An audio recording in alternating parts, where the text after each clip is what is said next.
ó ní nígbà tí Yar'Adua tí ó gbà fún wọn bọ́yẹ̀ kówó jẹ káàkiri tó ń bayé jẹ́ tó ń bọ̀rù ṣe jẹ́ politically tó ń manipulate Nàìjíríà tó ń dojú Nàìjíríà bolẹ̀ ó nígbà tó fẹ́ máa gbógun ti wọn politically ó láwọn ràn lọ sọ́run Àṣàntì tí ó ti gbàgbé pé ẹ̀ẹ̀mejì náà ti gbìyànjú láti fi májèlé sínú oúnjẹ bàbá ní Aso Villa ẹ̀ẹ̀mejì náà ti gbìyànjú láti gbàjọba lọ́wọ́ wọn by planning coup tí ó ti gbàgbé ni. Atiku to Tinubu, if you can order EFCC to free Osun account, order ICPC to free El-Rufai. Presidential candidate of the African Democratic Congress, ADC, Atiku Abubakar, has challenged President Bola Ahmed Tinubu to direct the ICPC to release former Kaduna Governor Nasir El-Rufai if he can order EFCC to vacate freeze on Osun account. Ìwọ náà mú mọ̀ ipò ní ọ̀hún láti bo síbo ibo ló gbàjọra wọn. Okay, kí ni ẹ̀ṣẹ̀ tí ìjọba bàbá Tinubu tí wọ́n fi sun ẹ̀sùn wo ni wọ́n fi kan Governor Adeleke of Osun State? Nǹkan kan tó ṣẹlẹ̀ tán fi tí EFCC fi lọ freeze account wọn, we don't know. You understand? Fine, à ń rí online pé wọ́n ní wọ́n ra ìbò, wọ́n gbé àwọn èèyàn búra tó bá gbowó tó dìbò tó support nǹkan ọkọ̀ bẹ́ẹ̀ yẹn, kò tí tó nǹkan tí EFCC máa fi freeze account wọn. Àbí kò yé yín bẹ́ẹ̀ yẹn. But fún Atiku coming out láti máa order President Bola Ahmed Tinubu pé if he can free Governor Adeleke of Osun State account to direct to give EFCC ní order láti release account yẹn, then he should direct the ICPC also to release El-Rufai like how now. Ibo ló ti jọra wọn. El-Rufai ó ṣe ìbàjẹ́ wípé El-Rufai mọ̀ wípé agbára ti kúrò lọ́wọ́ wọn. The Northern Caliphate agbára yẹn Ọlọ́run ní ọ̀rọ̀ ipò máa padà wá síbẹ̀, the political power ti kúrò lọ́wọ́ wọn ti wà powerless. Ìbàjẹ́ pé ó mọ̀ wípé èèyàn tó ń bá tayò wọn lè jẹ láíláí. Tinubu là sọ pbat ọmọ olódò dẹ. Bàbá sán lórí politically. El-Rufai Nasir El-Rufai ó believe wípé ó tí bí yẹ èèyàn kan politically tó máa dá wọn kúnlẹ̀ àwọn Northern Caliphate. Àwọn Fulani Caliphate, tá bá sọ pé Northern Caliphate àwọn èyí láàrin fásitì. The Fulani Caliphate àwọn ni wọ́n báyé Nàìjíríà jẹ́ economically, insecurity, every kind of problem tó ṣẹlẹ̀ nínú Nàìjíríà religiously gbogbo ẹ̀ iṣẹ́ ọwọ́ àwọn Caliphate ọmọ àlewèrè yìí ni. Wọ́n ṣàfẹ́ ṣe ayé Nàìjíríà kó dàbí Iran. Ẹ wo bí ayé àwọn ọmọ Iran ṣe bàjẹ́ kó tó di wípé wọ́n ṣe kíni, kó tó di wípé President Trump ó lọ tún wọn lẹ́ńbẹ̀. El-Rufai jẹ́ ó ní láti jìyà ẹ̀ṣẹ̀ yẹn. Tí ó ti gbàgbé nǹkan tó ṣe ni ó grant interview na have you forgotten? Ó grant interview tó ní àwọn náà ti táàpù line Aso Villa pé gbogbo bó ṣe ń ṣe meeting everything tó ṣe bẹ́ẹ̀ gbogbo ẹ̀ làwọn Northern Caliphate ní gbogbo wọn náà làwọn náà ń gbọ́. Ìpè kí bàbá Tinubu àti government ẹ̀kọ́ máa lọ máa rò wípé àwọn nìkan náà lè táàpù line telephone line àwọn aráàlú, àwọn náà ti táàpù tiwọn. Ó tún wá fọ́dà ṣé o ti gbàgbé fídíò tó ti sọ ni wípé ọmọ ìran kan náà Yar'Adua ní ìgbà ayé Jonathan àwọn náà yànkẹ́ náà rán sọ́run àrèmábọ̀. The same Fulani gangan ó ní nígbà tí Yar'Adua tí ó gbà fún wọn bọ́yẹ̀ kówó jẹ káàkiri tó ń bayé jẹ́ tó ń bọ̀rù ṣe jẹ́ politically tó ń manipulate Nàìjíríà tó ń dojú Nàìjíríà bolẹ̀. Ó nígbà tó fẹ́ máa gbógun ti wọn politically ó láwọn ràn lọ sọ́run Àṣàntì tí ó ti gbàgbé pé ẹ̀ẹ̀mejì náà ti gbìyànjú láti fi májèlé sínú oúnjẹ bàbá ní Aso Villa ẹ̀ẹ̀mejì náà ti gbìyànjú láti gbàjọba lọ́wọ́ wọn by planning coup tí ó ti gbàgbé ni. Ṣùgbọ́n kí àlàyé mi kó lè yé yín dáadáa ó ní láti tẹ̀lé mi kó wá gbọ́rọ̀ gbọ̀kọ̀. Nigerians need to know that the battle to break President Tinubu is a battle to break Nigeria. Yes, and let's not pretend anymore. Yes, there's a powerful undercurrent in Nigeria's political waters today, and it is flowing fiercely against President Bola Ahmed Tinubu. And what is happening is not just the usual political noise. It is carefully orchestrated campaign by a group of powerful interests who feel threatened not just politically but economically and historically. And the reason they want President Tinubu out of power at all costs go deeper than most people realize. This whole struggle did not start today. And to understand what is happening now, we must go back to a conversation between Professor Omoruyi and General Ibrahim Babangida. A conversation that shed raw light on how deep the northern establishment fear of southern leadership's run. That conversation, documented in Omoruyi's book, The Tale of June 12, revealed a mindset that is both old and dangerous persistent. Out of that discussion there was a message from the Sultan of Sokoto. He warned General Babangida that allowing the election of MKO Abiola, a Yoruba man and fellow Muslim, will undo the gain the North had made since independence in 1960. Imagine that. Even though MKO was well liked and not seen as a threat in personal terms, his ethnic identity alone made him unacceptable to northern power brokers. The Sultan made it clear that the North could not afford a Yoruba presidency. He believed it would shift the balance of power and allow the Southwest to reverse the decade of northern dominance. And according to the account of Professor Omoruyi, a message was sent to Babangida that the June 12 election must not go forward. And Babangida, in a moment of candor, told Omoruyi that Yoruba people behave as if Nigeria cannot move forward without them, and adding that the Igbo should teach them a lesson. Seriously, it was a disturbing statement, but it revealed the hidden bitterness and competition that have plagued Nigeria's leadership structure for years. It also showed how much fear and hatred of Southern ascendancy still exists behind closed door. And what played out in 1993 is no different from what we are seeing today. The same fear, the same desperation, the same tactics. Now, President Tinubu has become a symbol of what northern elites fear most. A southern leader who is independent, bold, and difficult to control. President Tinubu is not Obasanjo, who was handpicked and trusted by the same establishment to protect their interests. Unlike Obasanjo, who once ruled as a military head of state and was widely seen as someone who would play ball, Tinubu came through the hard way. He built his political machinery from the ground up, led the opposition for years, and earned his victory through great strategy and the power of the people. And now that is in power, and now that is in power, is not dancing to their tune. That is the real problem. What has President Tinubu done that is shaking the foundation of this powerful interest is disrupting their long-standing economic privilege. The removal of the petrol subsidy alone cut off a major pipeline of wealth for many of them who had benefited for years without accountability. Oil bunkering, illegal mining, black market foreign exchange deals, non-payment of taxes, and outright stealing of public funds in public service without questioning were part of the economic lifestyle of northern elites.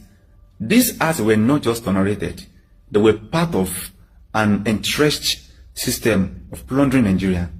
Tinubu's reform are exposing that system and trying to shut it down. And the reform, though tough, are not without purpose. They are aimed at building a stronger economy, reducing waste, and making the country work for everyone. Not just a privileged few, but those who have failed fat on the nation commonwealth for decades see it differently.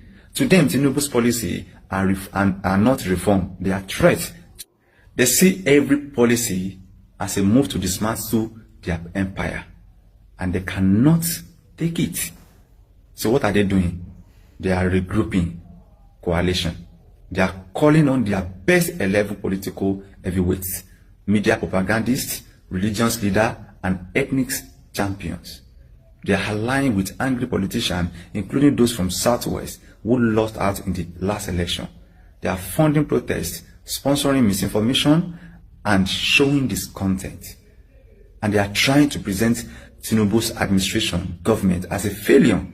And not because he has failed, but because they are desperate to make the people turn against him. This playbook is not new. It is the same strategy they used against former President Goodluck Ebele Jonathan. Remember how they resisted every effort to transit power to him after the death of former President Yaradua. How they labeled him incompetent, weak, clueless. They made the country ungovernable for him and pushed him out using every conventional and unconventional method. at their disposal. Now they want to repeat the same script. Only this time, the target is President Tinubu. But Nigeria must ask themselves, is this really about President Tinubu? Or it is about a group of people trying to protect their unchecked access to power? Èwo ni òye nínú àlàyé tí brother wa ṣe sharply. Ó gùn jù báyìí lọ ìwọ̀n báyìí ni mo fẹ́ kó gbọ́ ńbẹ̀. The Northern Caliphate, the Fulani Caliphate, political power tí wọ́n swallow tó fi ṣe bí Ọlọ́run nínú Nàìjíríà. Tinubu kọwọ́ bọ̀ fún wọn. Ó kọwọ́ bọ̀ wọ́n bí wèrè dànù. Wọ́n ti bìbìkúbì, wọ́n ti ṣiṣẹ́, wọ́n ti ṣìrìn. Tinubu lọ́kọ̀ ya wọn. Tinubu ti báyé Northern Caliphate jẹ́. Ó ti gba agbára political power tí Fulani Caliphate ní tí wọ́n believe pé wọ́n fi ń jẹ Ọlọ́run Nàìjíríà. Can't you see how powerless they are? Can't you see how quiet and everything just make like on pause? Kò yé wọn. Kí ni next tó yẹ kán ṣe? Bí mo ṣe ń bá sọ̀rọ̀ yìí, wọ́n ṣe meeting after meeting, plan after plan, strategy after strategy. Kò yé wọn. Tinubu ti finish in Northern Caliphate. Their power has been terminated. You see their political power will never go back to them. By the time tó bá wá di karangida pé ma go back to them. Wallahi, even tini báyìí ló máa dọ́wọ́ wọn. There will be nothing to ṣe garagara mọ́. Tinubu á ti pín ire á ti láre gbogbo nǹkan tó kó tó ń bàjẹ́ tó ń fi ṣe Ọlọ́run lórí ayé wa gbogbo ẹ̀ oníkálùkù á ti mọ alpha. The Northern Caliphate, ẹ̀yin ọmọ Yorùbá ẹgbẹ́ mọ́ tinú yín mo máa ń sọ. Mo mọ̀ wípé ọ̀tẹ̀lẹ̀ èèyàn jù èèyàn láàyò jù àṣẹ géèmù láyé yín, àtọkùnrin àtobìnrin, àtọyún inú ọmọ inú yín, àtẹ̀yí tó ti rìn. Ọ̀tẹ̀lẹ̀ láìkì jù. Ọ̀tẹ̀lẹ̀ máa láìkì. Mo dẹ̀ máa ń pèdè kan fún yín pé ọ̀tẹ̀ ìgbà tó bá ṣá máa dùn mọ́ ẹ. Ṣùgbọ́n kò ń pẹ́. Ọ̀tẹ̀ àtẹ̀ wà tẹ́ láyé wà tẹ́ lọ́run á tó tẹ̀ rí. Àtẹ̀ rí. Gbogbo nǹkan tó kójọ tí ò ń ṣe ọ̀tẹ̀ ló fi kójọ. Ọ̀tẹ̀ àbájẹ́ àtẹ̀ orúkọ ẹ̀rì. Yorùbá bóyá yìí máa jẹ́ Yorùbá, bóyá ìní jẹ́ Yorùbá wa mọ́ tá a máa jẹ́ slave ẹrú fún àwọn ẹ̀yà tó kù ní Nàìjíríà. Next year presidential election òun ló máa determine. Yorùbá ẹgbọ́n mọ́ tinú yín. Gbogbo ọ̀nà ní Northern Caliphate, Fulani Caliphate, wọ́n wá láti gbé Tinubu kúrò ńbẹ̀. Kì í ṣe wípé Tinubu ò ṣe nǹkan kan rárá as a president inú Nàìjíríà. Ìwọ̀nba iṣẹ́ tí bàbá Tinubu tó jẹ́ kó rí ṣe àwọn náà block ẹ̀. Ìwọ̀nba tí bàbá yẹn fagídí ṣe. Wọ́n transfer ilé tó kù sọ́dọ̀ ọmọ Igbo. Lọ́wọ́lọ́wọ́ tá wà yìí, Igbo àti àwọn Fulani Caliphate, they join hands together and the forces together to root Tinubu and his administration because they hate us so much. Àwọn méjèèjì, and you know, àfi tó bá fẹ́ parọ́. Ó mọ̀ pé Fulani àti Igbo like wa rárá. Tó bá gbọ́ fọ́dà lẹ́nu brother yẹn, ó ní especially wọ́n máa ń ní believe wípé àwa Yorùbá máa ń ní attitude wípé láìsí àwa Yorùbá kò sí nǹkan tó ń jẹ́ Nàìjíríà. And it is true. Ṣé irọ́ ni? Na true with the yarn, and we know the yarn ló pátá. Ṣé ti rí game bó ṣe ń lọ? Northern Caliphate, Fulani Caliphate, gbogbo wọn látòkè dé sàlẹ̀ títí dé ọ̀dọ̀ Sultan tó jó lórí wọn. The political power tó náà fi ṣe Tinubu ti gbà á. Rufai ó ti fi àyè, ó ti foníkálùkù wọn sí àyè wọn. Wọ́n rí àyè communicate. Everything ti wà shattered. Kò yé wọn mọ́. The only thing tán mọ̀ ń ṣe tán lè ṣe ni wípé kì í ṣe wípé ìbẹ̀rù continuity Tinubu ní next year nìkan ni ó ń pa wọ́n lómi. Bí kò ṣe the third time tí Tinubu bá máa ṣe. Tinubu máa ṣe third time, ikú nìkan ni ò ní jẹ́ kó ṣe. Mi ò dẹ̀ gbàdúrà kí bàbá kú, bàbá ẹ̀mí yín máa gùn. Wàlẹ́ ẹ̀ máa pẹ́ bí Mètúsẹ́là. Wọ́n ti long wọ́n ti renew ẹ̀mí yín, Ọlọ́run ti renew àti fi sọ́wọ́ Ọlọ́run ti ṣe. Bẹ́ẹ̀ ni.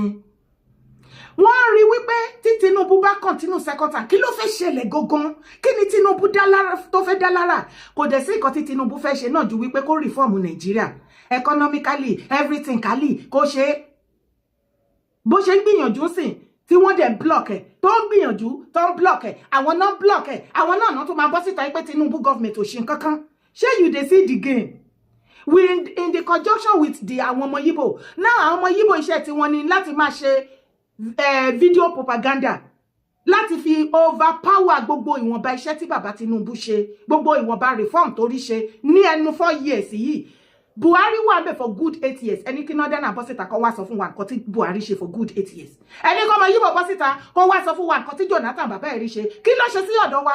kí ló ṣe fún South tí gbogbo South rí tán gbádùn bẹ́ẹ̀ ní ẹnu ìgbà tí Tinubu débẹ̀ yìí àwọn ọmọ Yíbò gbádùn Tinubu gan ni ṣùgbọ́n hatred tán ní sí Yorùbá kò lè jẹ́ kí wọ́n mọ nǹkan kan nítorí ẹ̀ ló ṣe jẹ́ wípé gbogbo ìwọ̀nba tí Tinubu tó fi agídí ṣe àwọn ọmọ Yíbò wá ṣe propaganda ó ní wọ́n fi kì mọ́lẹ̀ àwọn ni wọ́n take over orí social media ẹ̀yin boys bàbá Tinubu ẹni burúkú ló pọ̀ jù nínú yín àwọn tó yẹ kẹ́ release owó fún ẹ need àwa media badly àwọn media tó yẹ kẹ́ dìde kẹ́ jẹ́ ká ṣiṣẹ́ back to back fún bàbá ẹ ń ṣe bí wèrè ẹ ń ṣe bí òsín ẹ release owó kẹ́ jẹ́ ká pariwo iṣẹ́ tí bàbá ìṣe ká máa name one after the other with proof and video ẹ fẹ́ kí kówó mi fáwọn media kan lọ ṣe àbí kí ló ń ṣe yín náà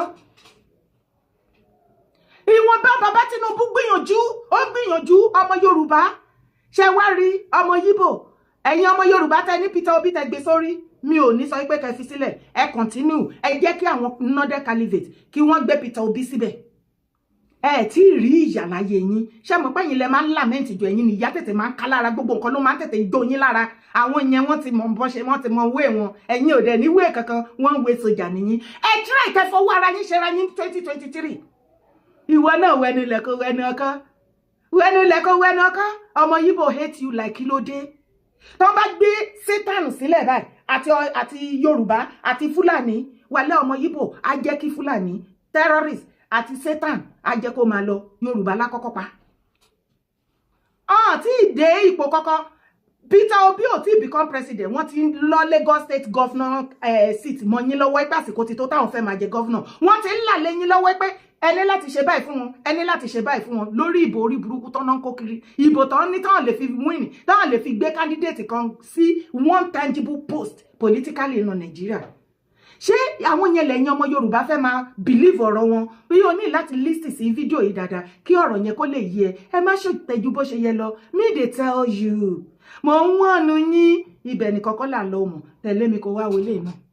inú gbó òun ni o expresso là wá yìí o mọ́tò tiwa ló bàjẹ́ síbẹ̀ àwọn arètí kí báńdíìtì jáde o àtúwẹ̀ pẹ̀lú àwọn ìyàwó wa àtàwọn ẹ̀gbọ́n wa ọ̀gá wa ni o OPC led by Gani Adams Ààrẹ Ọ̀nà Kakanfò express la wà yìí o inú gbó la wà yìí o àwa yàtọ̀ sáwọn ti bí o ṣáà ti rí àti wà ní màá ń sin more than 3 hours ààrẹ ní tí o ààrẹ ní bọ́dì ṣáà ti rí express road òun ni obi tó ti ń dáná tó tún jìnnà sí gúrú márajì ibẹ̀ la wà yìí o ẹ máa jẹ ẹ lọ o.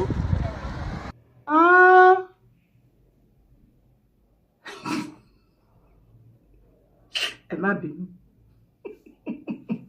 ó fọ́nì sí mi ni torí kò yé mi kí ló fa gbogbo yánmayànmá ẹ̀yin OPC ààrẹ Ganiyu Adams kí ló ń ṣe yín what is this kí lélẹ̀ ẹjọ́ kí lẹ̀ ń ṣe ìranù rádaràdà ẹ̀yin èèyàn mi àbí kí ni nǹkan tá lè pé nǹkan táwọn ọmọ OPC Gani torí ẹnu ara wọn náà fi sọ pé OPC Gani kí ni nǹkan tí ìtumọ̀ nǹkan tó ń ṣe pé bandits pé ti páàkì síbi tó ti máa àtáàkì ní Ìbàdàn expressway àbíbo náà wà kọ́ wá bá yín bẹ́ẹ̀ kọ́ wá jí yín gbé ẹ mọ̀ọ́mọ̀ kó ìyàwó àtàwọn ọmọ yín sínú bọ́ọ̀sì kí bandits wá kidnap yín ẹ̀yọ̀ tó bá ti wá kidnap yín yẹn kí ló máa wá ṣẹlẹ̀ torí kò yé mi gbogbo àlàyé tẹ́ ṣe síbi tó bá ti wá kidnap ìyàwó àtọmọ àtẹ̀yìn fún gangan kí ló máa wá tún ṣẹlẹ̀ ẹ ń ṣe láti jẹ́ kó yé wa wípé tí bandit bá tó kó wá bá yín bẹ̀ are you now trying to tell me pé tí bandit bá débẹ̀ yẹn gbogbo yín ò ní fọ́dàgbé Ọlọ́run ní rántí ìyàwó débi tẹ́ máa rántí ọmọ ọlọ́mọ adọ́mú yẹ lálálá bẹ́ẹ̀ lẹ́ máa sá lọ wọ́n ò ní rántí mú fóònù ẹ̀ gan débi tó lo fẹ́ rìkọ́dù abẹ́yìn ò máa rí rádaràda kí ló dé tó jẹ́ wípé yàmàyàmá kún ọwọ́ yín gan-an ẹ̀yin gan lẹ́ ń tàbùkù bá ààrẹ Ganiyu Adams lídà yín ẹjọ́ ààrẹ Ganiyu Adams ṣé ẹ ti rí fídíò yìí kí lẹ́yìn náà lè rí sọ sí kí ni gbogbo rándanrandan rún what is this ṣé irú ẹkùn Ìgbòho náà ló tì yín sọ dì báyìí ẹ̀yin lẹ́ ń pe bandit kó máa bọ̀ nídìí ẹ̀wà ìjẹ̀mbí yín question kan péré àwọn ọmọ OPC ní Kwara ní ti Gani tí àwọn bandit kó lọ ṣé ti lọ gbà wọ́n ni wọ́n yìí wà ń bẹ̀ dì sí ó dè níye àwọn tó ti fẹ́ lọ ṣagídí lọ gbà wọ́n tán ti kú tán jọmọ OPC dì sí wọ́n sì wà ń bẹ̀ o ṣé ti rí wọn gbà ni ẹ tún wá ṣe fídíò mi ṣe bí ààrẹ sọ fún wa wípé ọmọ ogun 5 million wà ńlẹ̀ nínú ọmọ ogun 5 million ẹ wá rọ ọmọ ogun kankan kó kan lọ free àwọn ọmọ OPC ẹ̀yin kan tún ṣẹ̀ṣẹ̀ wá kọ lẹ́tà ẹ ṣẹ̀ṣẹ̀ wá invite tó kọ lẹ́tà ọ̀gá yín ló kọ lẹ́tà ọ̀dá ẹ̀yin wá ṣe fídíò kí terrorist máa bọ̀ kó wá jí yín gbé o azin ẹ fẹ́ display pẹ̀lú terrorist kẹ́ ṣe tàtàtà kan wá fídíò kan kámẹ́rà yín kan lè mọ how strong and how powerful you are than irú ẹkùn àti Ìgbòho Ìgbòho ti sọ ọmọ yìí dọdọ olú ọmọ Ìgbòho ṣe rí ìkọtẹsà àwọn pípù ìdí ṣe rí ìkọtẹsà wọn di ẹ̀yin ọmọ ìran mi kí lè lé bẹ́ẹ̀ kí ni gbogbo pálapàla ìlú àpàlẹ ẹ ti wà frustrated kò yé yín mú nǹkan tẹ́ fẹ́ ṣe mo dẹ̀ tètè sọ fún yín ẹ bá má débi mo ní ẹ lọ bá ààrẹ Gani Adams ẹni kó sóòótọ́ fún yín nǹkan tó yẹ kẹ́ ṣe ààrẹ Gani Adams tó ní kẹ́ bọ́sàn láì kẹ́ máa gbé gbogbo ọmọ Yorùbá ṣépè ṣé ààrẹ àtẹ̀yìn nìkan ẹ rò wípé ẹ lè dá gbogbo ilẹ̀ Yorùbá mú ni àwọn àgbààgbà ẹ̀rí bọ́yẹ dákẹ́ lórí ọ̀rọ̀ yín àwa ọmọláyé ń sọ̀rọ̀ nǹkan ti ṣe yín gan ṣé eléyìí tó jẹ́ wípé gbogbo olórí lọ́balọ́ba gbogbo ọba aládé gbogbo olórí lọ́balọ́ba gbogbo ọba aládé gbogbo olórí lọ́balọ́ba gbogbo aládé tí wọ́n ti bọwọ́ lu ìrù ẹkùn àti Ìgbòho wọ́n láwọn àwọn fọwọ́ sí Ìgbòho àwọn fọwọ́ sọ̀yà pé kò ní dà wọ́n ọ̀rọ̀ ńlá ni ọ̀rọ̀ ńlá ló ṣẹlẹ̀ ní pálásì bàbá wa Ọọ̀ni mo dẹ̀ tún sọ ọ̀pọ̀lọpọ̀ yín lẹ́ ń dá wàhálà ilẹ̀ lórí Facebook ẹ dára irọ́ ni mò ń pa ibo ni Aláàfin ti fún